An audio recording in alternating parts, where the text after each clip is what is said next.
Pessoal, vamos continuar a nossa série sobre bugs do Bitcoin, tá? Vamos ver mais um bug do Bitcoin e olha, esse eu tenho que confessar que eu custei a entender como é que ele foi resolvido, mas foi bom que eu acabei aprendendo um monte de coisa sobre a estrutura do Bitcoin. Isso é uma coisa legal nessa série que eu tô vendo, que mesmo que o nosso objetivo seja ver os bugs do Bitcoin, para entender como é que foi aquele bug, como é que corrigiu aquele bug, a gente acaba tendo que estudar sobre o Bitcoin, como é que ele está implementado.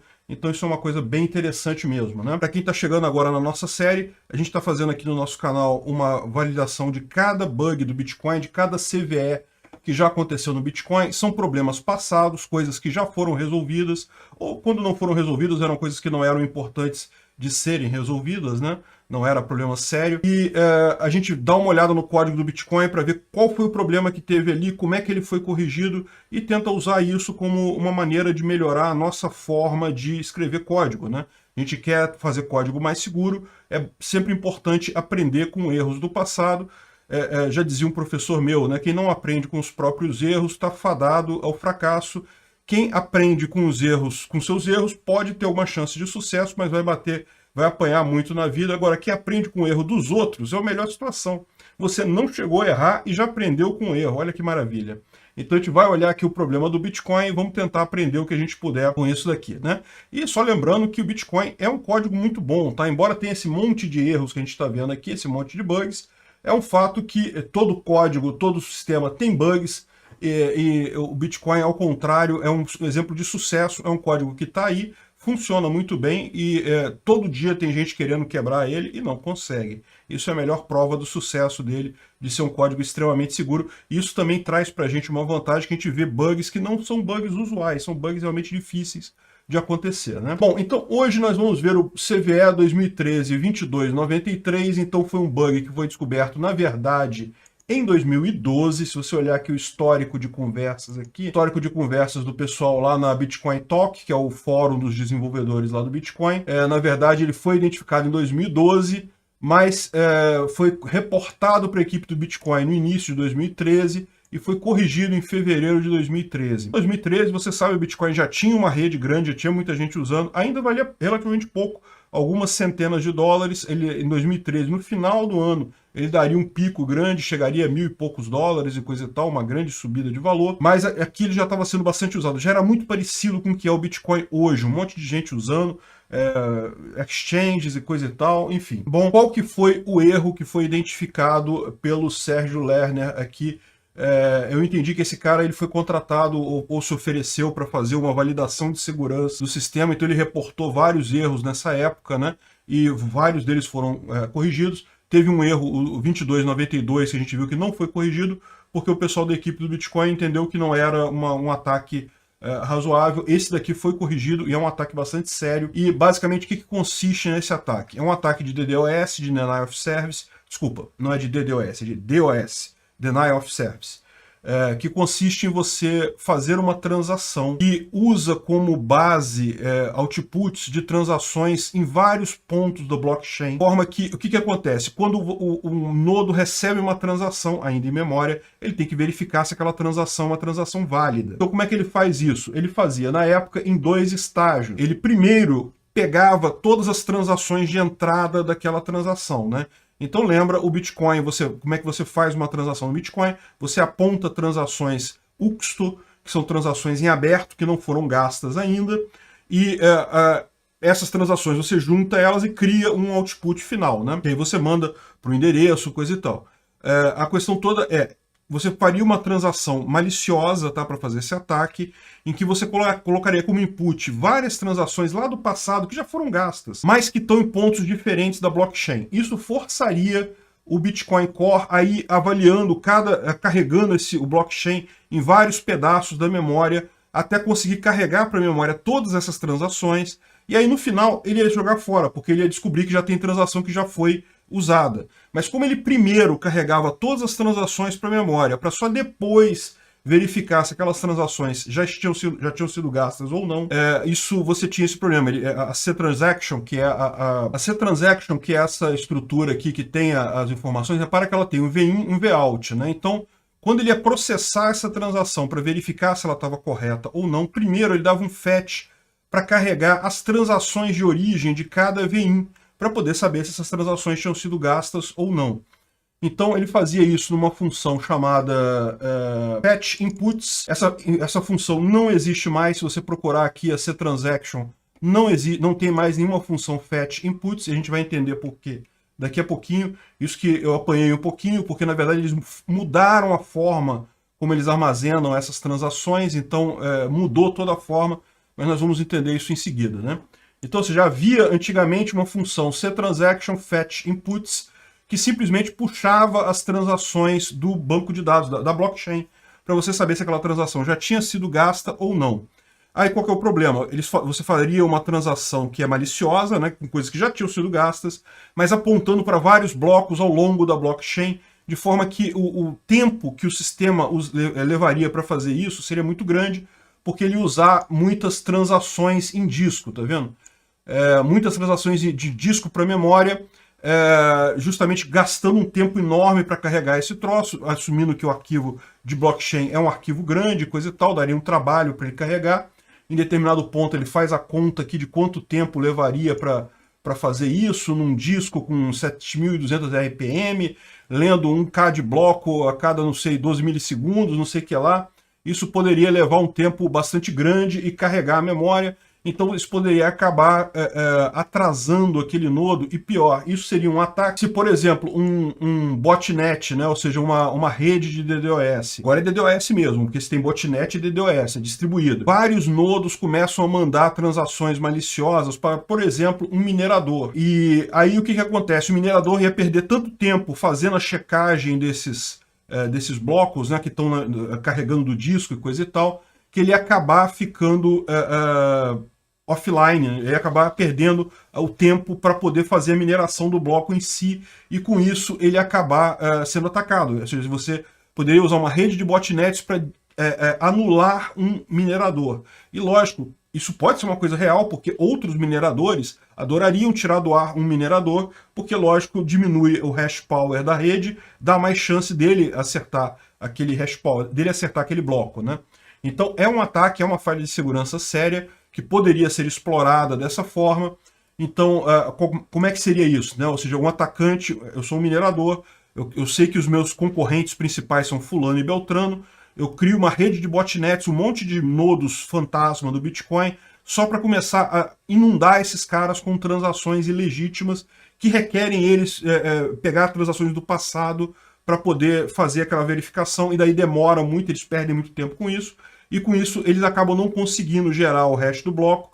Eu que não sou afetado por essas transações, eu consigo fazer a mineração mais rápido, então eu ganho nisso daí, né? Apesar de que, como ele fala aqui, atualmente os maiores mineradores não estão conectados diretamente na rede, eles têm um nodo de ligação na rede. Aliás, a gente já falou sobre isso em outras situações, por questão de privacidade, por uma série de questões de segurança. Se você tem muitos bitcoins, o ideal é você ter um nodo público, que você não vai ter uma wallet registrada ali, vai ser uma wallet talvez com pouco bitcoin ou com 0 bitcoin, não interessa, né?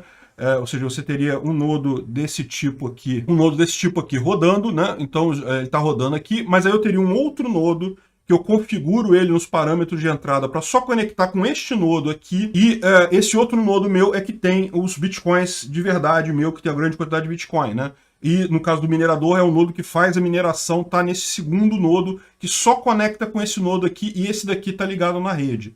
Essa é uma estrutura de segurança que garante mais privacidade no Bitcoin e também preveniria esse tipo de ataque. Por quê? Porque o atacante estaria atacando este nodo aqui, que não é o nodo que está minerando a rede, entendeu? O que está minerando a rede está atrás dele, não sofreria esse ataque direto da rede, dos botnets, tentando jogar transações inválidas ali, fazendo ele atrasar a mineração, né? De qualquer forma, é um ataque que pode ser feito, é um ataque problemático, então eles resolveram corrigir isso daqui, e a correção foi bastante simples. Eles colocaram até o código aqui que deveria ser corrigido, que é justamente na função que havia anteriormente, que não existe mais, chamada fetch inputs, em que ele pegava todos os inputs lá dos blocos da blockchain passados, referentes àquela transação, e aqui ele colocava um negócio para verificar, na hora que ele está carregando aqueles inputs, ele já verificava se aquele bloco já tinha sido gasto, porque, veja, como é que você poderia fazer isso? Você teria que usar transações do passado. Transações do passado, a maior parte delas já estão gastas, já passaram né, já foram usadas em outras transações. Então você teria que usar essas transações para fazer o ataque, e nesse caso aqui você ele detectaria, se tiver uma transação que já foi gasta, então não precisa nem carregar as outras, porque já sabe que aquela transação é inválida. Então ele já dá um erro aqui e já diz que é falsa aquela transação e acabou. Preveniria esse tipo de problema, esse tipo de ataque naquela época, né? Aí a grande questão é justamente, eu falei, poxa, legal, deixa eu procurar essa fetch inputs lá no código para a gente entender onde é que está isso exatamente. E fui aqui na transaction, não tem fetch inputs aqui, não tem nada, e comecei a pesquisar, e é o que eu falo, aí é legal que a gente acaba entendendo um pouco mais das coisas do Bitcoin, como é que aconteceu esse negócio todo, né? Pois bem, a questão é, até a versão 0.7 alguma coisa, havia, a consulta era feita diretamente na blockchain. A partir da versão 0.8, a coisa mudou. Eu descobri isso justamente pesquisando aqui na Stack Exchange, que tem informações sobre o Bitcoin aqui. Eu descobri que existe um tal de LevelDB agora no Bitcoin, desde a versão 0.8. Aí o que é esse LevelDB? É uma coisa nova, não tinha até a versão 0.7, passou a ser a 0.8, e se você olhar aqui no... lembra, esse diretório aqui é o diretório em que está o Bitcoin na minha máquina, e aqui tem o blocks, é a blockchain, então tem todos os dados daqui da blockchain. Se você olhar aqui, é aquele diretório bastante grande, de 375 GB, muito grande, armazena todas as transações de Bitcoin em toda a história. Você tem agora esse daqui, ó, Chain State. O que é essa Chain State? É justamente esse LevelDB aqui, que é um banco de dados que foi incluído na versão 0.8 e que ele tem todas as transações em aberto. Ou seja, veja, as transações do passado estão todas na blockchain. Agora, as transações que estão em aberto e que, portanto, podem ser usadas para uma futura transação, além de estarem na blockchain, estão também nesse LevelDB. E qual que é a vantagem desse LevelDB? É justamente que ele é muito menor, porque ele só tem as transações em aberto. Então, se você olhar aqui, ele está com 4.23 GB, ele ainda é grande, mas é muito menor do que a blockchain inteira. E ele tem um esquema de indexação muito mais rápido para acessar essas transações. Então, se você olhar aqui, ele tem um esquema de transações, de hash, para você conseguir achar as UXTOs, né, que são as transações que podem ser usadas para outras transações. São moedas que não foram gastas ainda. Então, no final das contas, na estrutura atual do Bitcoin, você não tem apenas um banco de dados, não tem apenas a blockchain, você tem também a Chain State, que é a versão, as transações não fechadas, não usadas já do blockchain. Então, isso mudou totalmente o código. Evidentemente, você não encontra mais aquelas funções de fetch inputs. Por quê? Porque não precisa mais disso. Quando você tem a verificação aqui agora, essa verificação aqui, ó, check tx inputs, antes ela faria aquilo que a gente falou, ela faria um fetch inputs, depois checaria se o input é gasto ou não. Agora não precisa mais, porque ela busca aqui, ó, se os inputs meramente existem no banco de dados. Porque lembra, agora eles estão vendo isso no banco de dados, que é o banco de dados só das transações, só do Chain State, é só o LevelDB. Então, ele só tem ali as transações que estão disponíveis. Se chegar alguma transação que não está disponível, né, não tem aquilo ali, é porque ela já foi gasta. Então, ele já joga fora, aquela transação está missing ou já foi gasta. Ela está faltando ou já foi gasta. Então, ele já joga fora e descarta aquela transação como inválida. Você não tem mais o ataque que havia lá atrás. Então, por isso que a gente não vê diretamente no código. Bom que a gente aprendeu algumas coisas novas aqui sobre Bitcoin. Por acaso, aqui na lista de discussão, estavam explicando como foi corrigido naquela época. Então, lembra, a gente está falando de 2013, versão 0.6, 0.7 do Bitcoin. 0.3, 4, 5, 6 e 7. Havia até 7.2, 0.7.2, né?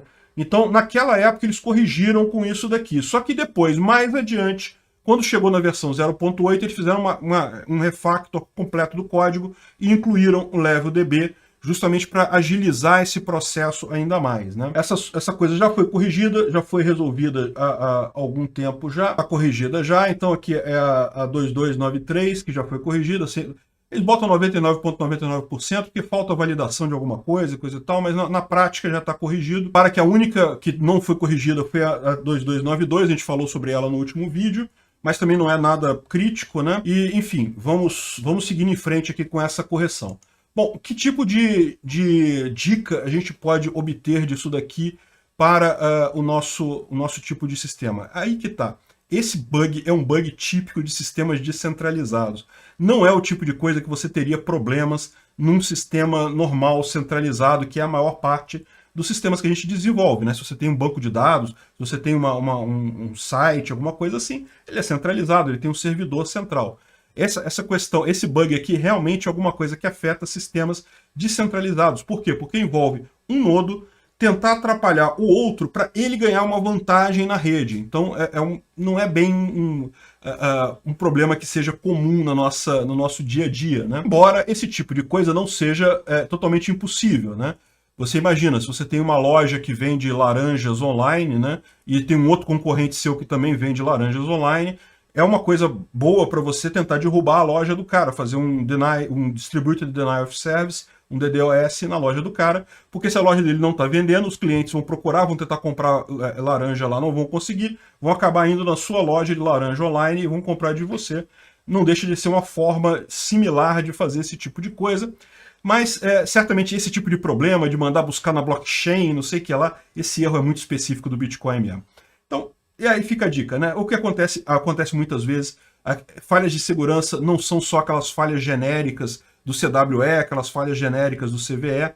No final das contas, muitas vezes o nosso sistema tem uma particularidade mesmo e explorar esse tipo de coisa pode gerar um problema, né? Então é isso daí, gente. Essa foi a CVE 2013-2293 e até a próxima.